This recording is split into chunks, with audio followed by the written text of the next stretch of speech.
વલસાડ જિલ્લાની સાથે સાથે કેન્દ્ર શાસિત પ્રદેશ દમણમાં પણ વિનાશક પૂરે ભારે તબાહી મચાવી છે। દમણના પાતલિયા વિસ્તારમાં વહેતી લોકમાતા કોલક નદીએ રૌદ્ર સ્વરૂપ ધારણ કરતા અનેક હોટલ, દુકાન અને વેપાર ધંધાને ભારે નુકસાન પહોંચ્યું। પૂરના પાણી ઓસર્યા બાદ હવે તારાજીના દ્રશ્યો સામે આવ્યા। પૂરના પાણી હોટલના બેઝમેન્ટ સુધી પહોંચી જતા પાર્કિંગ અને સ્ટોરેજમાં રાખેલો સામાન પણ સંપૂર્ણપણે બરબાદ થઈ ગયો। પાણી ઓસર્યા બાદ હોટલ સંચાલકો અને વેપારીઓ સફાઈ કરતા જોવા મળ્યા। ત્યારે સવાલ એ ઊભો થાય છે કે પૂર તો ઓસરી ગયા, પરંતુ તેના નુકસાનમાંથી હોટલ માલિકો ક્યારે બહાર આવશે તે સવાલ છે।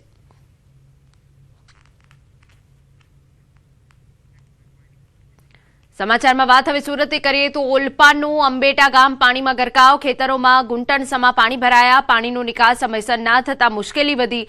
ખેતરોમાં રહેલા શાકભાજીના પાકને ભારે નુકસાન। સુડા દ્વારા આડેધડ બાંધકામની પરમિશન આપવામાં આવતા આ પ્રકારની પરિસ્થિતિ સર્જાઈ હોવાનો આરોપ। પાણી નિકાલના માર્ગો પર આડેધડ બાંધકામો થયા હોવાનો સ્થાનિકોનો આરોપ છે। પહેલા સહેલાઈથી આ પાણીનો નિકાલ થઈ જતું હતું। બાંધકામોના કારણે પાણીનો માર્ગ અવરોધાયો હોવાનો આરોપ। વણકલા ગામ પાસે પાણી નિકાલ માટે કામગીરી કરવામાં આવી તો સમસ્યાનું નિવારણ થાય।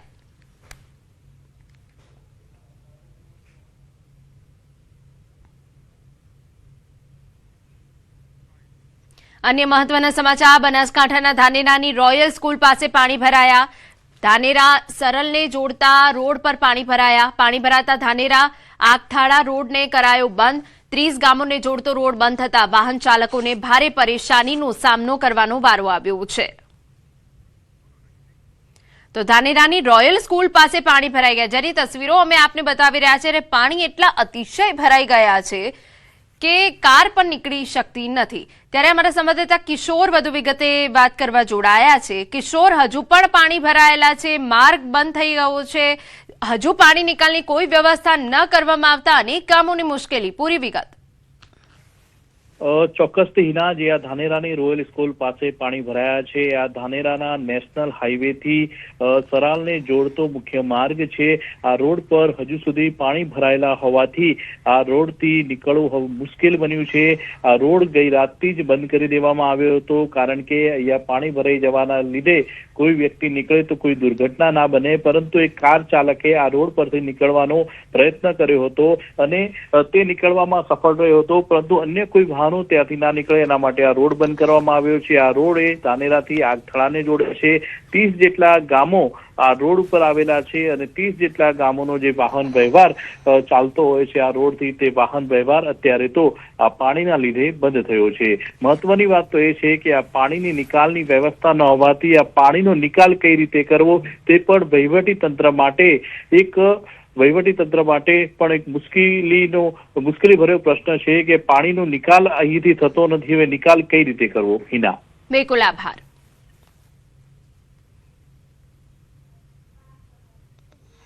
સમાચાર જૂનાગઢમાંથી। વિસાવદરમાં ધોધમાર વરસાદ, ગ્રામ્ય પંથકમાં વરસાદી માહોલ જામ્યો। મોટા કોટડા, માંગનાથ પીપળી, વીરપુર સહિતના વિસ્તારમાં વરસાદી માહોલથી ખેડૂતોમાં ખુશી।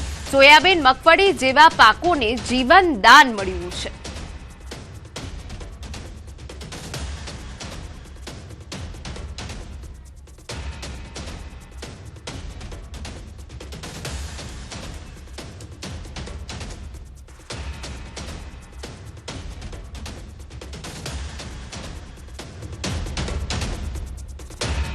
અમદાવાદમાં વરસાદી માહોલ વચ્ચે એએમસી પાસે ફરિયાદોનો ઢગલો થઈ ગયો। શહેરમાં 48 કલાકમાં પાણી ભરાયાની 2000થી વધુ ફરિયાદ સામે આવી। મધ્ય ઝોનમાં 108, પૂર્વ ઝોનમાં 370, પશ્ચિમ ઝોનમાં 421, ઉત્તર પશ્ચિમ ઝોનમાં 622, દક્ષિણ પશ્ચિમ ઝોનમાં 462, ઉત્તર ઝોનમાં 198, દક્ષિણ ઝોનમાં 242 ફરિયાદ આવી। 2423 ફરિયાદ પૈકી 2033 ફરિયાદોનો નિકાલ કરાયો અને 220 જગ્યા પર હજુ કામગીરી ચાલુ છે। શહેરમાં દિવાલ અને હોર્ડિંગ્સ પડ્યાની 20 ફરિયાદ મળી। શહેરમાં કુલ 155 વોટર લોકિંગ સ્પોટ પૈકી 14 જગ્યા પર પાણી નિકાલની કામગીરી ચાલુ કરવામાં આવી છે। અમારા સંવાદદાતા પ્રણવ વધુ વિગતે વાત કરવા જોડાયા છે। પ્રણવ, અમદાવાદમાં જે આફતનો વરસાદ પડ્યો છે તે વચ્ચે એએમસી પાસે ફરિયાદોનો ઢગલો થયો છે, પૂરી વિગત।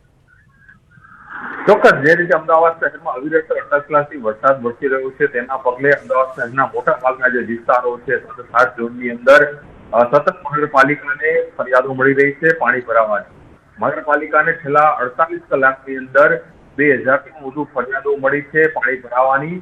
ને ખાસ કરીને જે સોસાયટીઓમાં જે પાણી ભરાયા છે તેવી 137 સોસાયટીઓ છે જેની અંદર પાણીમાં ઘટાડો થઈ છે. તેમાંથી પાણી નિકાલની વ્યવસ્થા મહાનગરપાલિકા કરી રહ્યું છે.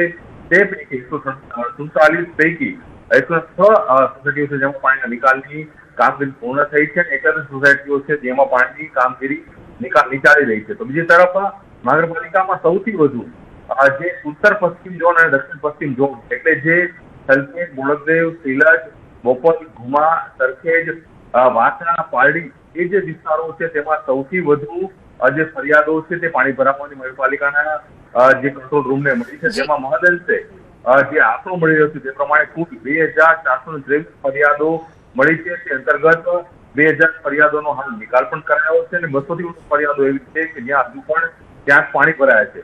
તો બીજી તરફ શહેરમાં દિવાલ પર અને હોર્ડિંગ્સ પડવાની પણ ફરિયાદો મળી રહી છે. તેવી 20 જેટલી ફરિયાદો મળી છે.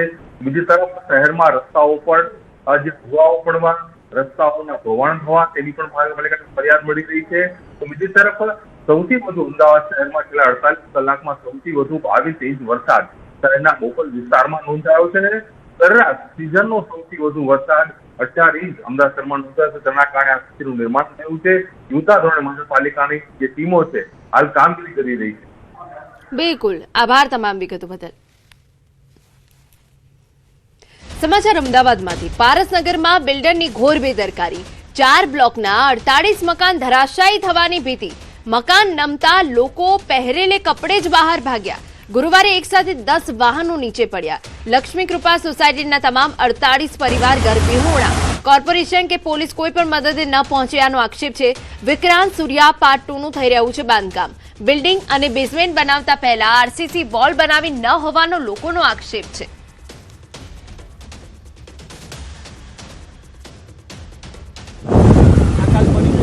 આ ઘટના બન્યું ત્યારે અમારે એકદમ જ ઉઘાડા પગે દોડવું પડ્યું છે.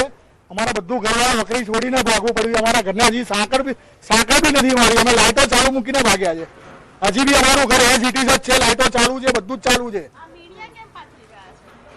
હવે એ લોકો ખબર નહીં આપણને પારીના હિસાબે. અને મંથનભાઈ કે હજી કોઈ